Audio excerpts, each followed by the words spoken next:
Para korban dampak banjir sektor pertanian Kabupaten Pidi mulai menerima bantuan berupa bibit padi yang disalurkan Dinas Pertanian dan Pangan Pidi yang mencapai 9,6 ton dengan sebaran lahan seluas 384 hektar.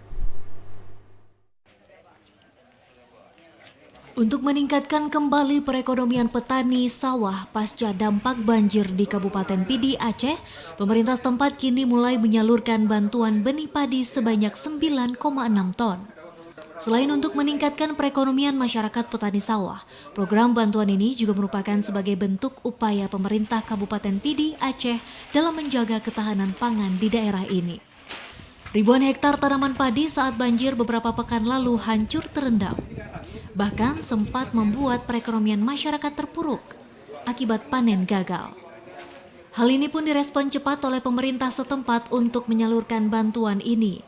Sementara itu, Kepala Dinas Pertanian dan Pangan Kabupaten Pidi, Hasbalah, menyatakan pihaknya selama ini terus melakukan berbagai inovasi dalam upaya pemulihan ekonomi petani sawah di Kabupaten Pidi pasca banjir. Sementara alokasi benih padi yang diberikan dengan jumlah 9,6 ton diperuntukkan untuk 4 kecamatan yang meliputi 21 kampung. Sementara semayan benih yang rusak akibat banjir mencapai 384 hektar lebih. Dan juga akan kita salurkan di luar dana APBK dengan dana APBA yang lebih kurang 500 hektar di beberapa kecamatan, juga ada 10 kecamatan.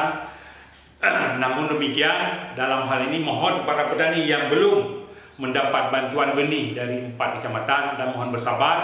Kita terus mengejar bantuan ini kepada pemerintah Aceh maupun kepada pemerintah pusat melalui Dirjen Tanaman Pangan yang ada di Kementerian. Adapun kecamatan yang disalurkan yaitu meliputi Kecamatan Derlima, Padang Tiji, Muara Tiga, dan Kecamatan Bate dengan luas lahan total 384 hektar.